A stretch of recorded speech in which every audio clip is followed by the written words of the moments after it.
Hello everyone. Welcome to Sellers 2020. And I'm super excited to have you here. I hope all of you are doing fine today. So my name is Fadli and I will be your host for today's session. So let me tell a little bit about our speaker, where he graduated from University of Southern California with Master of Arts in Teaching TESOL and Bachelor in Dramatic Arts and minor in Entrepreneurship. And he has been working as English language specialist and fellow with the US Department of State. And currently, he has been taught more than 6,000 virtual classes over the past 3 years. Speak of best practices for teaching vibrant virtual classes. So, without further ado, I would like to invite one of our charming speakers, Mr. Shaheed Sabrin, to deliver his speech. Okay, Mr. Shaheed, the stage is yours. Thank you, everyone, for attending this session. It's a great honor to be here. And to begin, I want to start by, it's sort of like this. How can I put this? It's just like, so that was the bad way to start a presentation. That was me saying, it's sort of just like this. And by the end of the sentence, you've said nothing of substance. So let's get started with the real thing. So what I'm doing here is I'm sharing my screen here, and oh, that's not working. And I'm clicking over there. And that's another way to not begin a presentation. You don't tell the audience what you're doing. And so let me just minimize this right here and get rid of that. And no, let's get straight to it. You are, Mr. Shaheed, you are now mute. There we are. Best practices for teaching vibrant virtual classes. I'm currently a VIP Kid virtual teacher. That's a very important kid virtual teacher. And what I've learned is how to be on for the full length of the class, as opposed to when you're in the traditional classroom setting, you can walk around, waste time, and some teachers can put each other into group work and say, well, what do you think about this? And then go in the back of the class and text. So when you're virtually teaching, you always have to be on. And some teachers would assign breakout rooms and use that as an opportunity to have a bit of an extended lunch, but that's not what we're all about. So what is a vibrant virtual class? Simply, all it is that you're focused on your students and everything is all about being in the moment instead of sitting back. It's leaning, and everything around us is vibrant, colorful. How is a vibrant virtual class different from a traditional online class? These are some of the things we're learning today. Well, a traditional online class had a few different modes. One of them is a MOOC. And that is a massive open online course where thousands and thousands of attendees work on a self-paced curriculum. A webinar is something that you just click on and you can watch it from the comfort of your home. A self-paced online learning environment is back what I did when I was a student in 2009. I took a jazz appreciation course. And what that was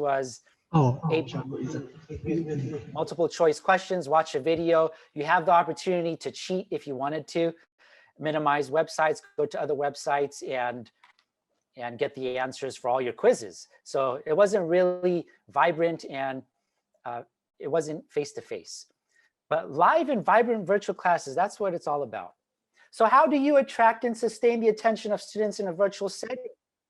I've done some talking for now. Can I have anyone raise their hand and tell me, you can go ahead and unmute your microphone. How do you attract and sustain the attention of students in your classroom, even if it's not in a virtual setting? The key word is sustain the attention. Yes, Famiza. Well, how do I attract and sustain the attention of students in a virtual setting? I constantly remind students that we are in class and it's not like they can just slack off, but I use different techniques. For example, beatboxing.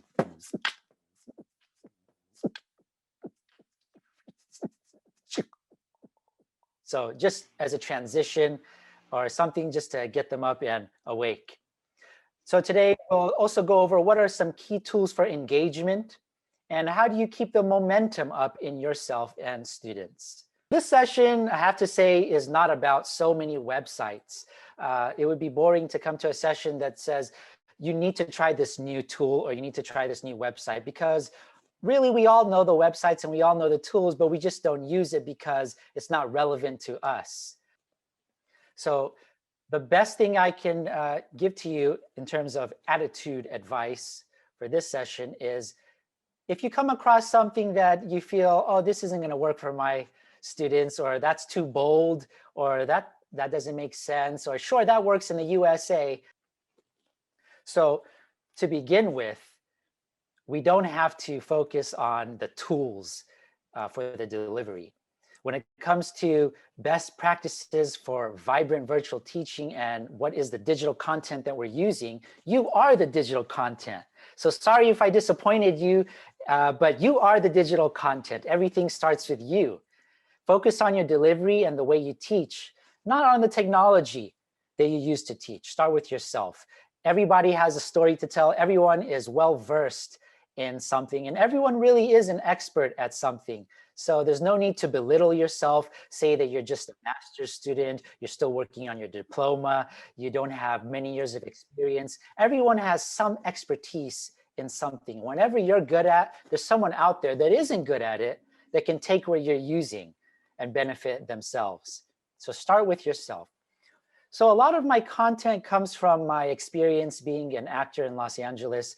When I started college, I thought I wanted to be an actor on Broadway in New York City.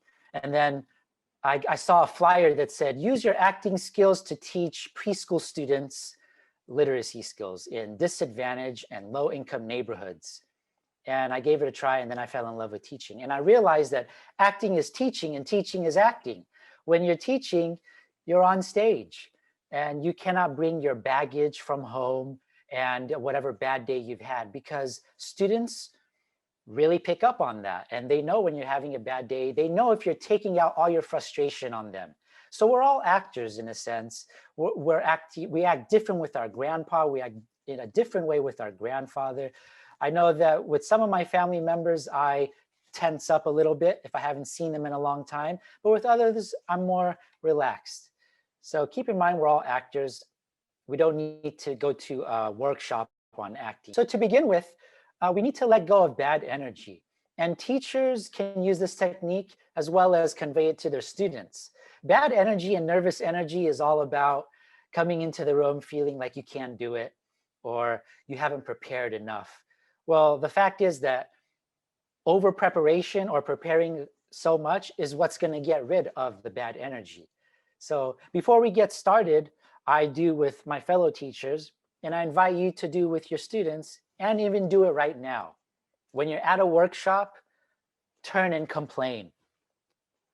For example, I can't believe they're charging us 600 ringgit to attend this workshop. Who do they think they are? It was so much just to get here, all this traffic. And who is that plenary speaker, by the way? We've never heard of him. Let it all out, turn and complain. Okay, so everybody's done complaining. Now we can continue. So whatever I'm showcasing here, I really invite you to try it in your own classes. Try it with teachers, try it with the students, try it with yourself. It works for everyone. We need to get comfortable with the feeling of uncertainty and the unknown. So you might be saying to yourself, wait a minute, I thought that this presentation was all about vibrant practices for coming up with vibrant tools for teaching vibrant virtual classes. Well, yeah. When you're in this little box and you're at home in the Zoom classroom or the Google Classroom or whatever platform you're using, you're going to be nervous as a teacher.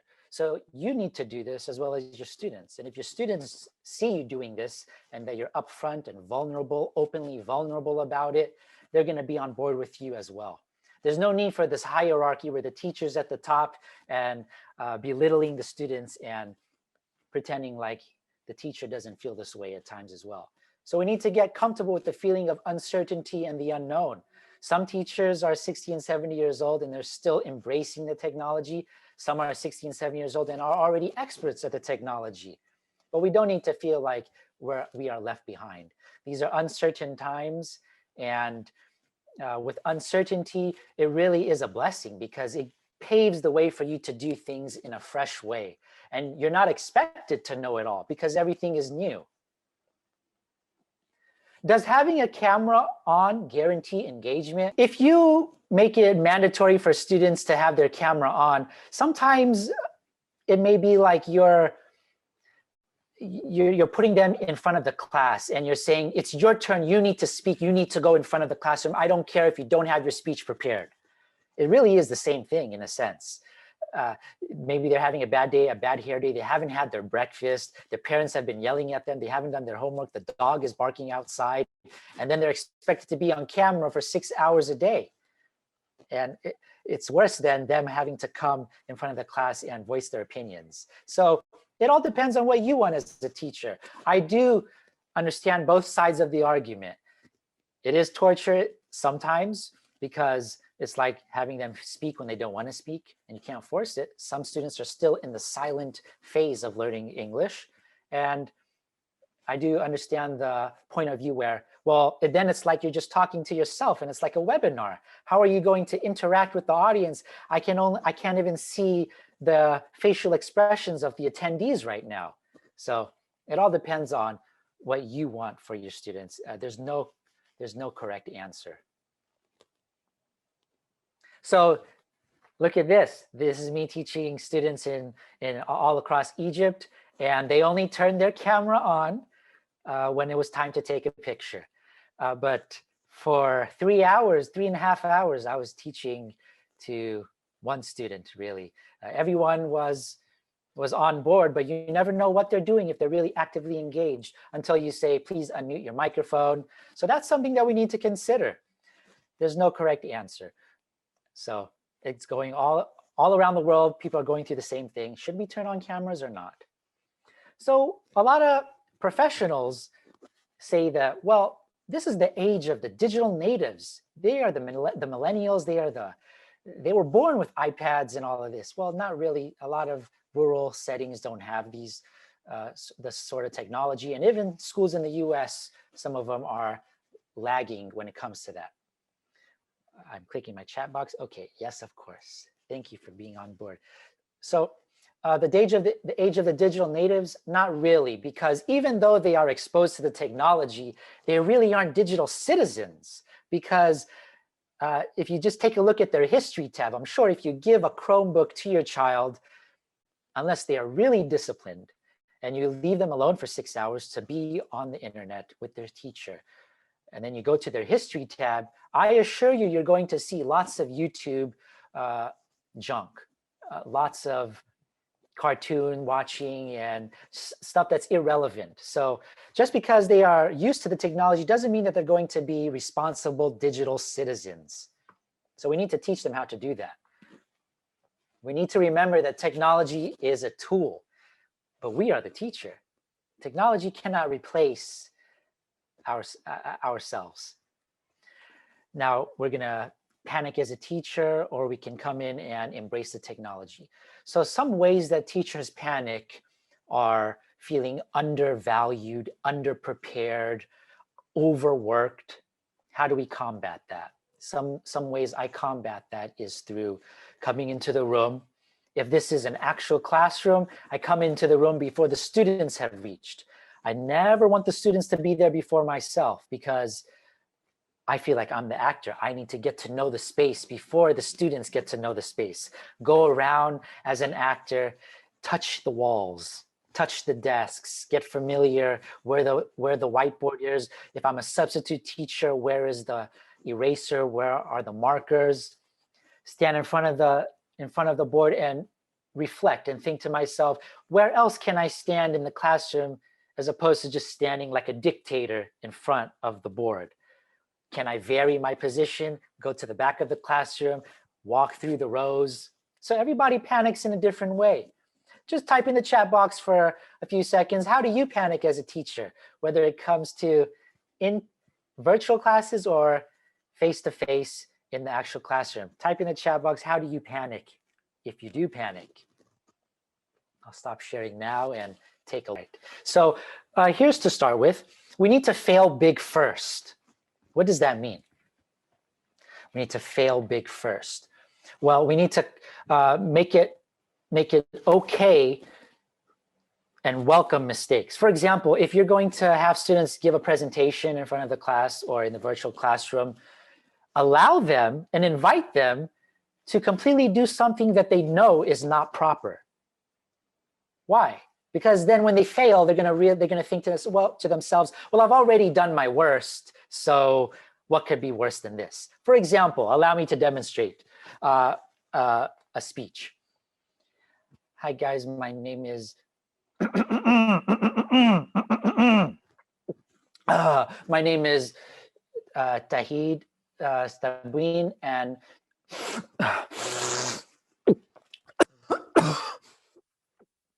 today hello, good morning, everyone. And so you already fail big. So they purposefully fail big, and then they could go and be themselves. So it just gets rid of the feeling of, oh, I'm going to do bad. Next is, I am in a state of certainty. Say this to yourself. You need to, it's a sort of affirmation. Say, I am in a state of certainty. Invite the classroom to say it with you. I am in a state of certainty. Say it at home right now. I am in a state of certainty. Even though you may not know what's going on, you pretend you know what's going on. Not because you're fooling anyone, but because you want your body to believe it before you believe it. If your body is believing it and has confidence in what you're doing, then your brain is going to work it as well, and vice versa. Sometimes your brain has to believe it before your body believes it. Sometimes your body has to believe it before your brain believes it. It's okay to ask for help. I'm telling you, you can turn to your partner in the conference or at home or with your colleagues and invite the students to do the same. All of these are applicable to teachers and students. Turn to your partner. It's okay to ask for help. It's okay to ask for help. It's okay to ask for help. Instead of at the end of the day, how come you didn't do the work? Teacher, I didn't know how. Well, it's okay to ask for help. It's okay to not know.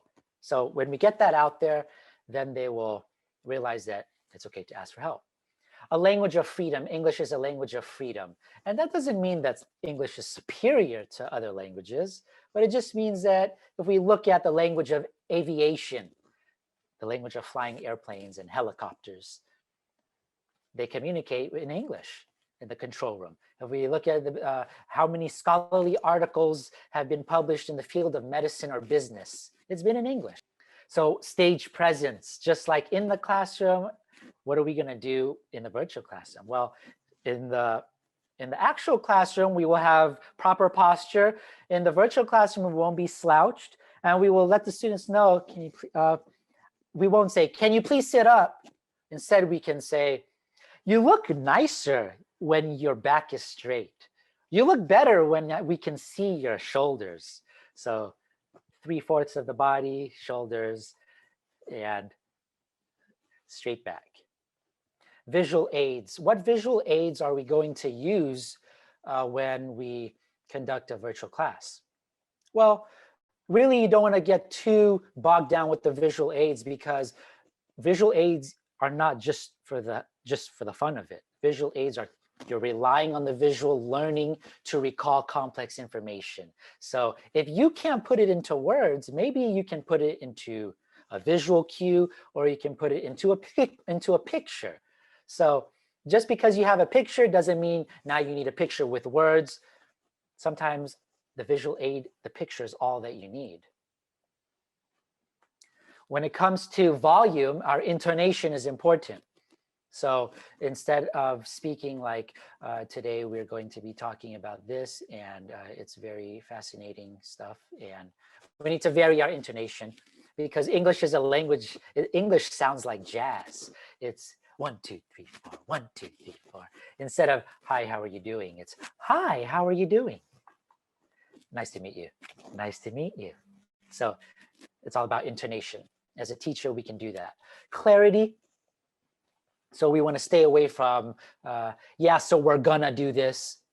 Yes, so we are going to do this. Because in the classroom, maybe we can say gonna, but in the virtual world, sometimes with the bandwidth or the connection issues, they're not going to understand gonna simply because the connection. So we need to, yes, we are going to do this.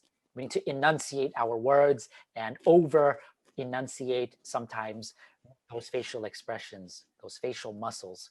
The rate is very important. You notice like right now I'm speaking very fast, but I'm trying to enunciate my words. And I tricked you. I paused for a moment there. I paused for a moment. So pauses are very important for dramatic effect. So what is our mindset all about? We need to acknowledge our nervous energy. Simply say to yourself, I acknowledge my nervous energy. Say it with me. I acknowledge my nervous energy.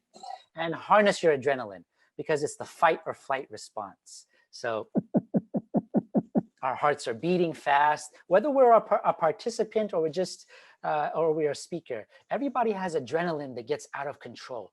But the way we learn to harness that adrenaline is acknowledge it, feel that heartbeat, listen to our ears, check our pulse, put our hand on our heart, and say to yourself, I'm nervous. And that's okay. And how do you get rid of this? You become a blank page. Simply close your eyes, take 3 deep breaths. 3 deep breaths, because if they're too deep, you might get dizzy. So that's breath control. So we can put our hand, we have to breathe the right way. We don't want to breathe up like that. That's the wrong technique to breathe with your shoulders. We put our hand on our chest or on our diaphragm. And when we breathe in, our stomach goes out. And when we breathe out, our stomach goes in. So it's the opposite. Now I'm just going to stop sharing for a moment so that I can check the chat box every once in a while. It says over here, panic when the technology goes wrong, says Selvi. And I panic if no response from my students. I don't want my class to be silent. Must have 2 ways of communication. Famiza says, silence is causing me to panic. Bong Young says, virtually learning will create more panic if no responses from students. Nur Hidayat, he says, virtual learning makes me panic. And Fiona says, I just got used to teaching face-to-face in class. When suddenly we have to teach virtually, oh my goodness. Thank you for sharing that. Okay, so some commentary on those comments. I have to say that the way I get over the nervous energy when it comes to virtually teaching or in the classroom is I invite the students to hold hands. Well, we can't do that with me now, but virtually hold hands and look at each other. And they have to give each other a glance. So everybody's standing around in a circle and they have to glance at somebody. Don't touch anyone. And when they glance at somebody or give each other that look, then that person has to give another person that look. And that person has to give another person that look. And the look keeps traveling around in the circle. And then when you say pause, you say, who has the look? Who has the glance? And everybody must look at that person and see if that's the person who really has the look. And if he says, no, I don't know who has the look, then maybe something went wrong. So just a different tactic. If the delivery is awful, the content is going to get forgotten. The experience is going to get shut down. You can have the best tools and the best technology, but if your delivery is not good, then it's a shame. So we need to, you see this teacher right here, unfortunately, has her back to the left side of the classroom. One way is to open your body and look at the students while you're writing on the board instead of facing the board. That shuts down the experience. So body language, the physiology and the psychology of the visual aid. You are your best visual aid. You don't need map of the USA, a star, some cutouts, balloons, rivers, basketball courts. You don't need all this. Really, you just need yourself, the visual aid. You are the best visual aid. If you are in the moment, students are going to feel that and they're going to be on board with you.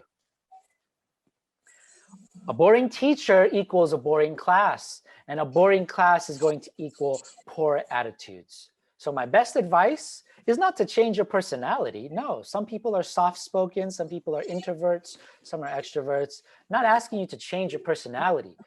Just want you to be aware that if you're not presenting the material in a way that is engaging and relevant for the students, then it's going to bring about poor attitudes. So one way to get over the poor attitude issue is commitments to each other. During the first week of class, have commitments to each other. Instead of going around the circle or around the Zoom meeting and saying, what's your name and why are you here and which state are you from and what do you hope to learn and what do you hope to bring to the class? And instead of all that, start with what's your commitment to me as a teacher? And what's your commitment to yourself? And number 3, what's your commitment to your fellow peers? Once again, I said that your best visual aid is you. How do we do that? Well, the art of storytelling. Students love stories. So the way you tell the story, guys, today, oh my goodness, today I have a treat for you. Oh my goodness. And you'll never believe what happened to me on the way here. Just get them in that way. Just trick them. Get them in that way. Once you got them the first 5 seconds, then you can go on with your story. But the first 5 seconds are key. Oh goodness, boy, do I have a story for you. The class is not settling down. They're rowdy. They're being very loud. And oh my goodness, just get them like that. So how does that come about? Well, you have to teach in the moment.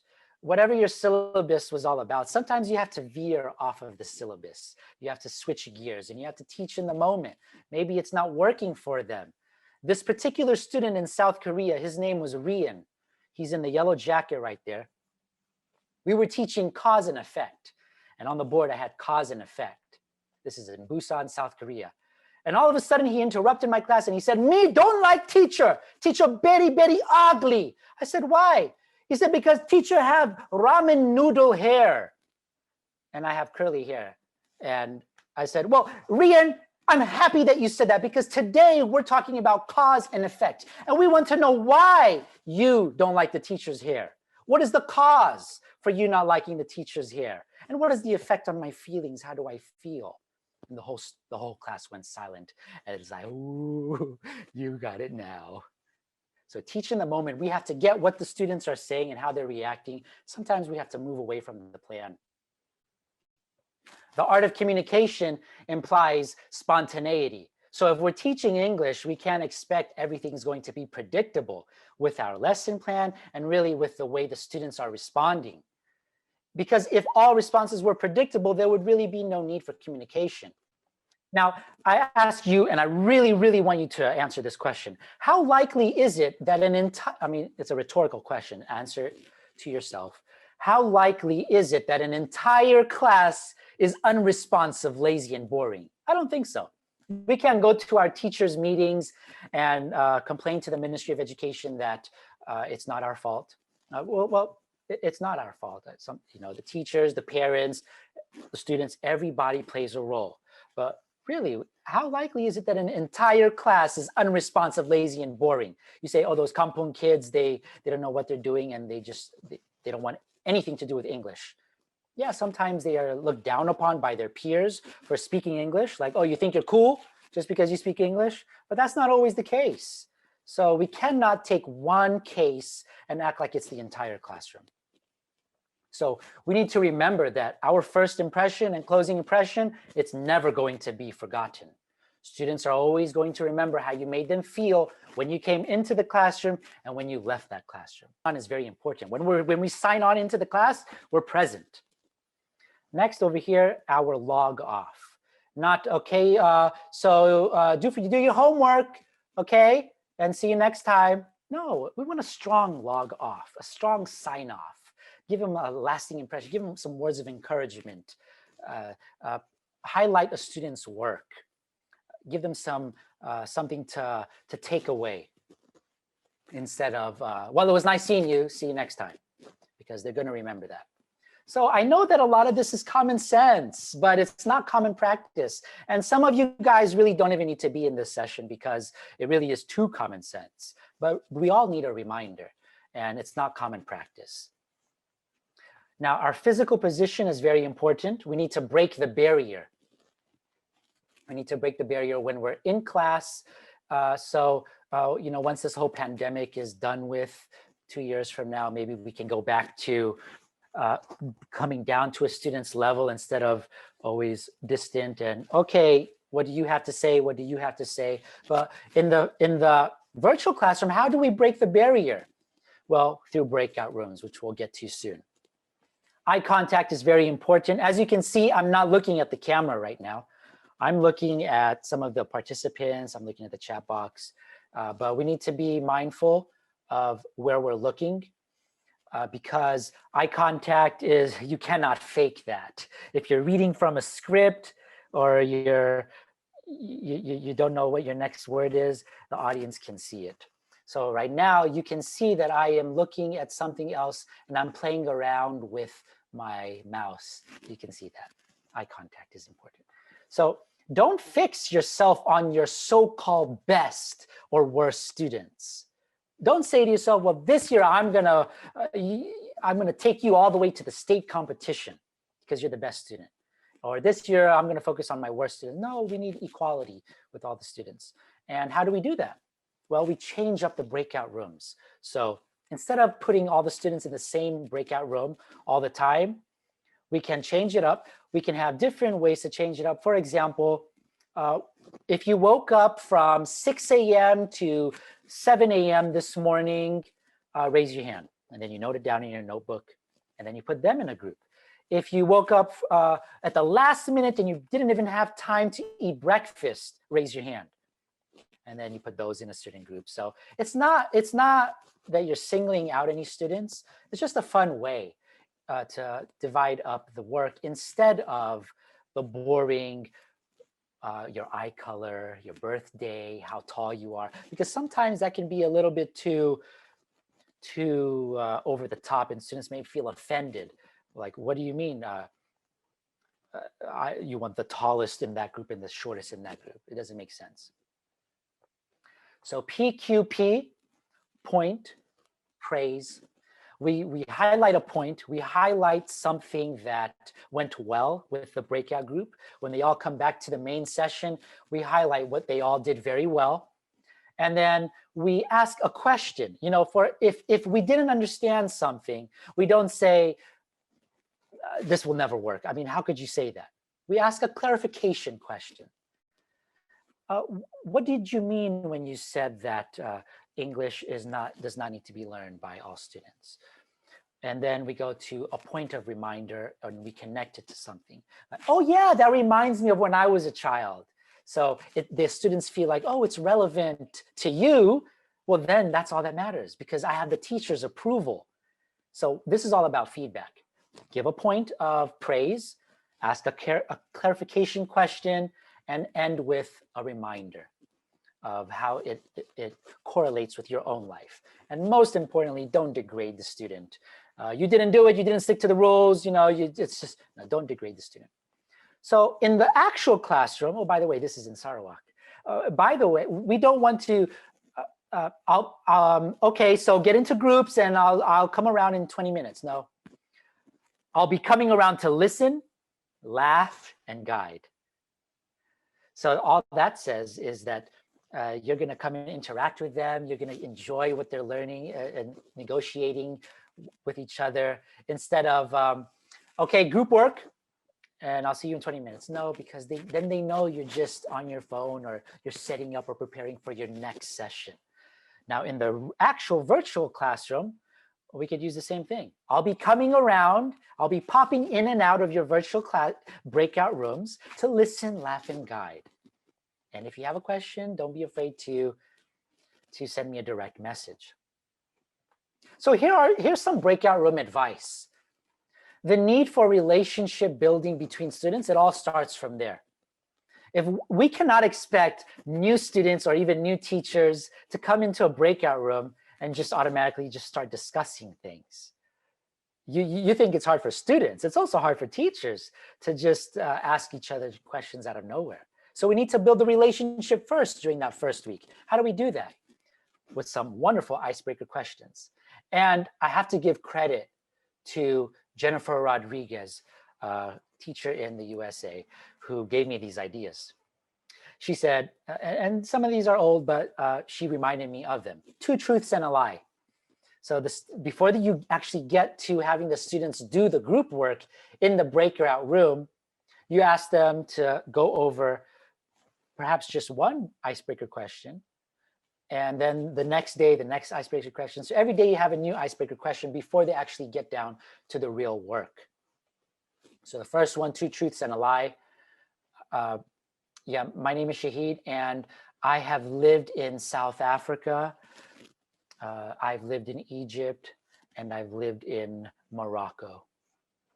And you have to just try to figure out which one is a lie. So just for the fun of it, you could put in the chat box which is a lie, and I'll get back to it later. This or that game. Would you rather live on an island forever or live in a valley or a jungle? Oh, really? Why? Next one, which is worse? Being trapped in a room with your little sister who always pinches you, or eating spicy food which you highly dislike forever? Oh, how so? And then lastly, ask a really thought-provoking question, like, is it really even necessary to learn English? Which is, that's a thought-provoking question. Looking in the chat box, yes, I've never lived in Morocco, but I've lived in South Africa and Egypt before.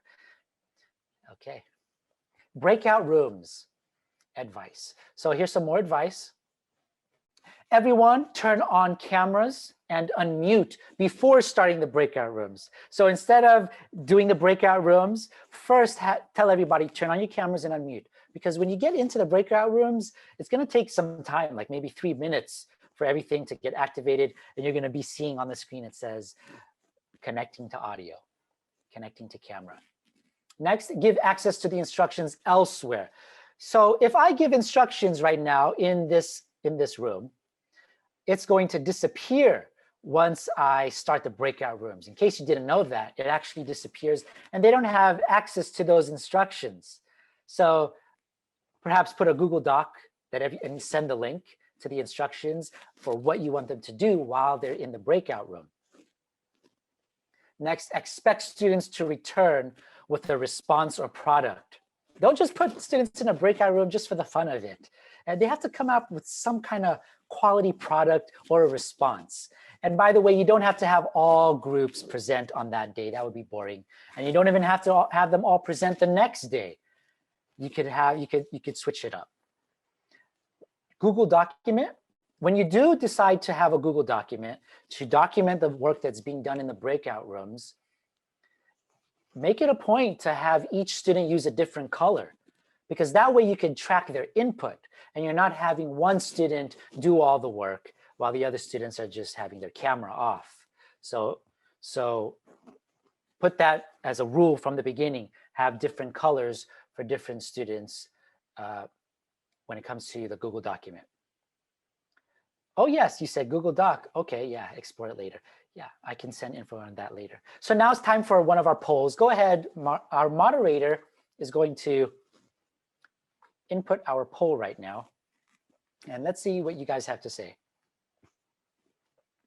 What is one way to create a smooth transition between activities?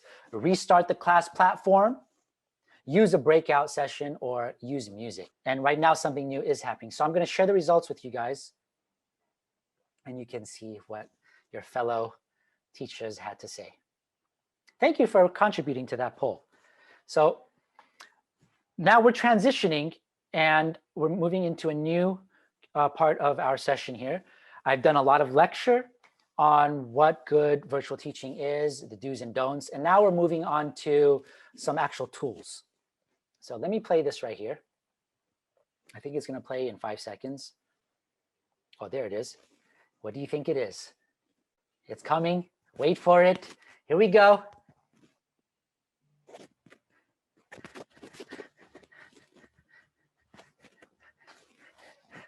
Okay, so what do you think that is? Why am I doing that? Why do I have a 10-minute timer over here? Anybody want to contribute here? Just go ahead. It doesn't have to be a perfect answer. Type it in the chat box or unmute yourself. Tell me your thoughts. To attract the students, okay. Okay, now if I wanted to do that, I would have, oh, wait time. Wait time is good. Okay, so actually I did that to have the students go into their group work or their individual work instead of a breakout session. I still have the main room open. I leave my I leave and I go. I have my own 10-minute restroom break and tea break. And I leave my camera on so that they see, hey, I'm still here. You make sure you come back to class. And when this 10-minute timer is finished, they know they have to come back to class. So if you want this, I can send a link at the end of our session and make it available to everyone. Or you could just go on Google and type in 10-minute countdown timer. 10-minute countdown timer. There it is. Yes, and you can find 5-minute countdown timer, 3-minute countdown timer, whatever works for you. All right. Now, some tools. Parlay is a discussion tool. So here's what I did right here. Now, I don't want to overwhelm you and I don't want to overwhelm myself with a whole bunch of websites and you're not going to remember it all. And really what you need to do is come up with 3 things, 3 tools, 3 best practices, 3 tools for engagement that work for you and your local teaching context and expand on that. Because every single day, the ministry and I mean, not in Malaysia, but even in the US, they're coming up with all these things and how to teach, not again, just another thing. Find what works for you. So Parlay is a discussion tool and you can create a discussion. The students go on there, they watch a video. You can take ideas from other teachers or you can create your own. This one is all about holidays and then they contribute to the discussion right there.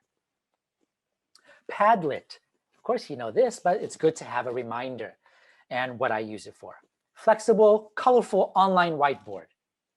And ask a question. What do I use it for? I ask a question for comprehension, to peer edit, or assign small group work.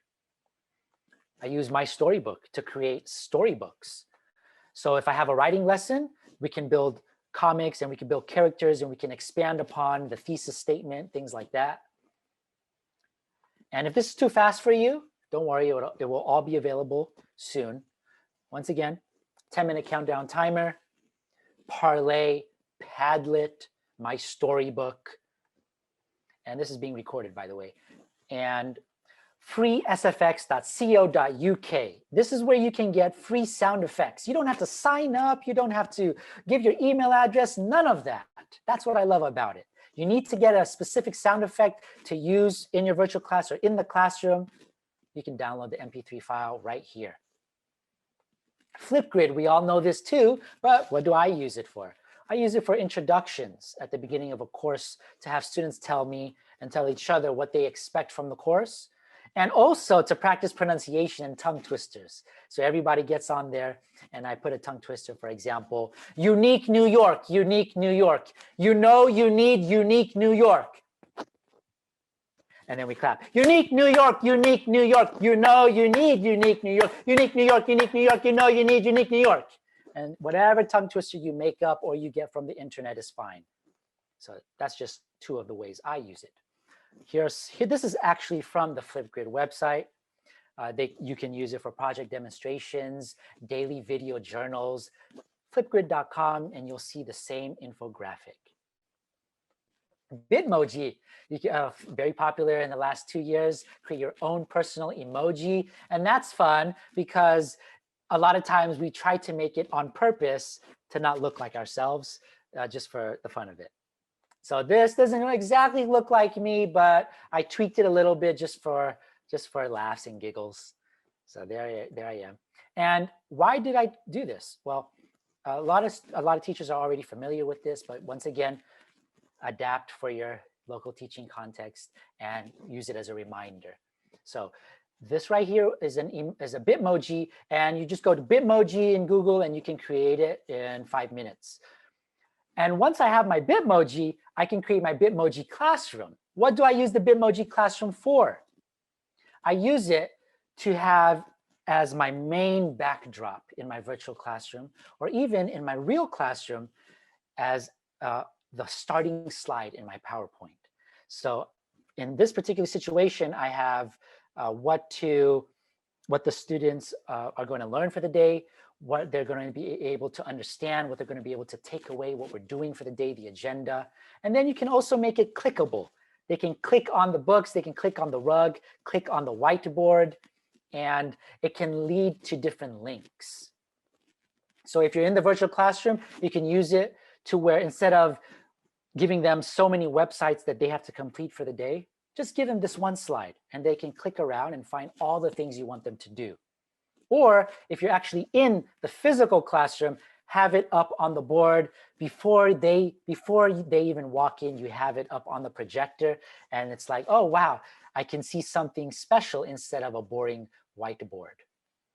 I'm clicking on the chat box. Okay, fantastic, interesting apps. Okay, well, I'm glad that yes, it is free. I'm happy that it's useful for some of you. Let's continue. So we can use Bitmojis for guidelines and etiquette. Now, my moderator, Fadli, can everyone see the whole screen or is number 3 being blocked? The whole screen is available. Oh, great. Yeah. So I use the Bitmoji for guidelines and etiquette. We need to create guidelines and etiquette for the students. So in the virtual classroom and in the physical classroom, we tell the students now, when I do this, it means be silent. When I do this, it means we want to use our whispering voices. When I do this, it means talk. When I do this, it means present. So you can create your own. These are just, once again, best practices for teaching vibrant virtual classes. So these are some of the tactics I use. I love this one, Seesaw. They have the app. You can download it on your cell phone, and it's so useful. Teachers can post their own things, what they want the students to do, and you can get from a wide range of topics what teachers have already posted. For example, this teacher at Emerson Elementary School has posted, well, for example, we have scissors. What does scissors start with? It starts with the letter S, and the students have to circle the letter S. And they do that on their own time with their parents, or even these days, students have their own cell phones. They circle the letter, and then the teacher automatically gets the update in the app. So it's very amazing because the teacher can give immediate feedback. Here are the instructions. For example, who is your hero? You watch this video, you find out what a hero means, and then who's your hero? Draw a picture of your hero, click the video, the microphone icon, and tell us who is your hero and why. And then this is what the student did. And the teacher wrote, I hope your dad will always be a hero. Mine was. Love this one too, Go Noodle. So how do we teach vibrant virtual classes? Well, students need to be vibrant. How are they going to be vibrant? They need to be getting up, they need to move and get up. And even in the physical classroom, once again, you can use this in the physical classroom as well. So gonoodle.com, this is what it looks like. And you sign up for free and it's brain breaks. Get up and do jumping jacks, just a 1-minute jumping jack. Another tool that I use is the number waltz for active listening. You can create your own number waltz. What is it? Let's see. Now, I go back. If you have a piece of paper next to you, go ahead and write down the numbers that you hear. Okay, so you get the idea. So that's one way to bring about vibrancy in your classroom, physical and in the virtual classroom. Can anyone tell me what that last number is that they heard? This is definitely going to wake students up. What is the last number you heard there? Oh, you said no sound. Can't hear anything. Okay. Okay. Could our moderator hear that? Not clear enough. Okay. Yeah. All right. Interesting. Okay, how about now I take out my phone and I go back. Do you hear it now? 1, 2, 3, 1. Okay. Yeah. 15, 29, 12, 77, 13, 5, 110, 200. All right. Okay, I've got my microphone back in. So the point of that is active listening. They write down what they heard. And you don't even have to record this. You could be in the back of the classroom saying these numbers and they have to write it down. Now, next thing is a class hashtag. Hashtags are always easily, you can always find them easily. And I created my own hashtag, 21-day challenge. And the students have to come up with what they're going to do for 21 days to be committed to something. And this student said challenge. So next thing is podcasts. Now, podcasts are simply ways to get students to speak English outside, get them out of their comfort zone, because it's wonderful because nobody can see their faces and they're only relying on relying on their voice. So they're going to get out of their comfort zone. So why should you podcast? Well, you get your story heard. It fosters a sense of community, and it also teaches you how to be conversational. Major skills that will be practiced: creative writing, pronunciation. And the goal is not to speak. The goal is to communicate. So here's an example of a podcast assignment, for example. I say, okay, choose a public space, for example, a park or an airport that has meaning to you, and create an audio tour for it. So, for example, number one, choose an airport. Talk about the background of the airport, Kuala Lumpur International Airport. Describe the place. Okay, now we're entering the airport, and to your right you see this, and to your left you see this. Provide a quote from someone that is at the airport. Add relevant music from freesfx.co.uk,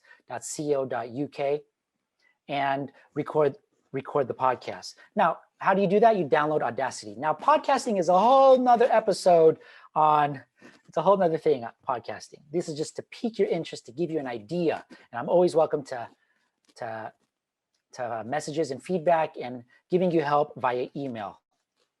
If this is too overwhelming, you can just stick to WhatsApp. How do I use WhatsApp?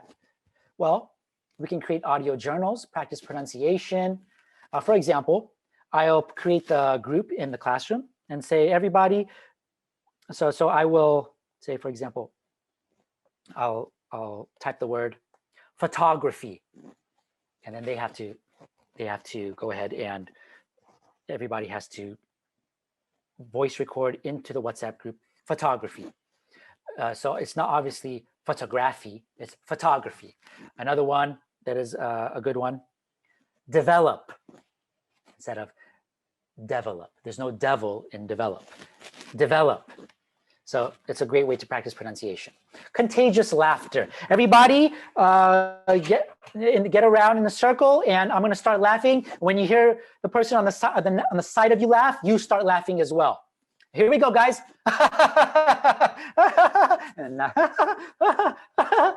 So this started in India.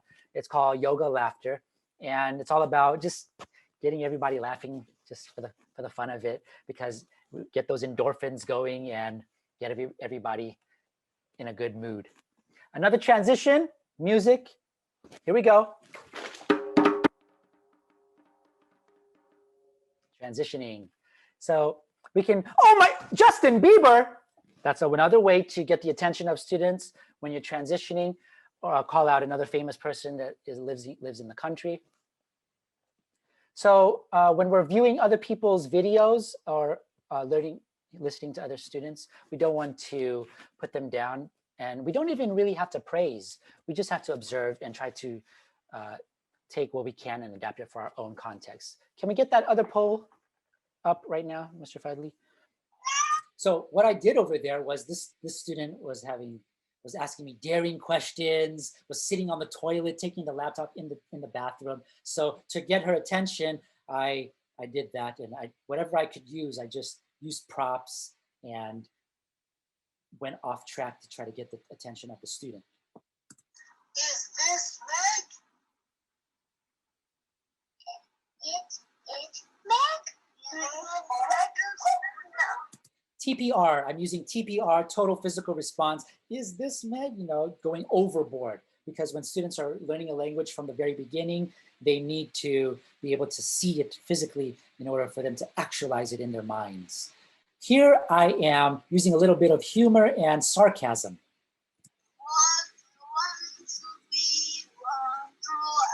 When I grow up, I want to be Bob the Builder. Yes, he can.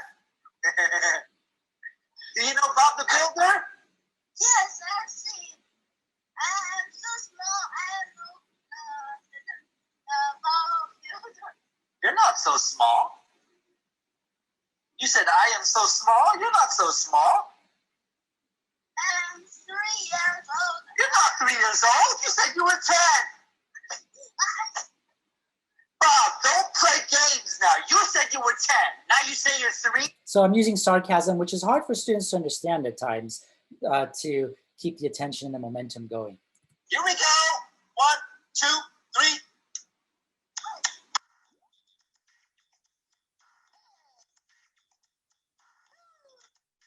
Using music to attract students.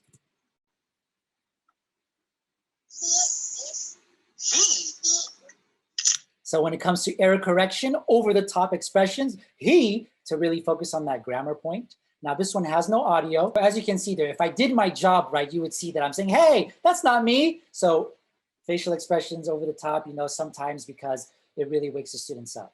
So what do you do about a student that won't turn on their camera? Do you continue teaching? I did.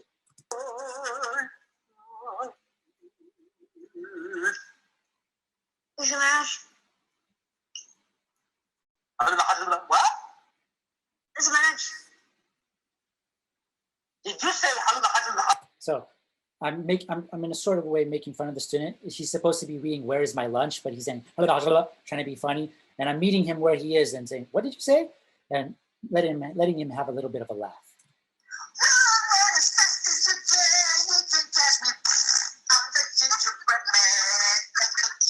Not being afraid to laugh with the student. What to avoid? Well, how to avoid burnout. Drink your water. Drink your water, get up and move, vary your background from time to time, use a footstool or a pillow. Remember your why. Why did you get into this teaching profession? And how do you not fall asleep if you think you're gonna fall asleep? Hey, everybody, just get up. So we've learned a lot today, but really it's all about taking this inspiration to motivation to action. Don't let it just be inspiration. Adapt it. Use it as motivation to take action. And remember why you got into this teaching profession. Say yes to everything, then the growth will follow. Don't think you don't know how to do something. Stop the research, stop thinking you need to read more articles on how to do it. Just start creating and you'll be fine. Now, are you getting ready to get ready? Oh, I need to get ready, I need to get ready. No, you are ready.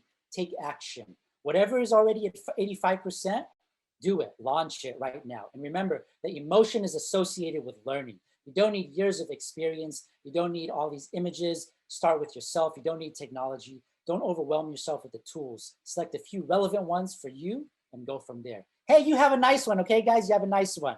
Thanks, you have a nice one too. Some of you guys are going to get that. So here's for our giveaway. Thank you, everybody, for your attention. In what ways can you engage students when it comes to focusing on pronunciation and spontaneity and fluency? In what ways can you engage students? That's our giveaway question. Anybody? This is for our big giveaway. This is for our big prize. Social media. Oh, Husna is the winner. Husna Nabila, congratulations. Okay, moderator Fadli will be contacting you, Miss Husna Nabila. Okay, our next question. What should we start with when teaching vibrant virtual classes? Type it in the chat box. This is our last giveaway question. What should we start with when teaching vibrant virtual classes? Give you a hint, it starts with an S. Joanna, you're the winner. Mr. Fredley, Joanna's the winner. Thank you guys so much. My email is ssabrin1@gmail.com. Shaheed Sabrin. Once again, you have a nice one. So thank you so much, Mr. Shaheed, for this meaningful session. Thank you for all participants for joining this session. Thank you all. Goodbye.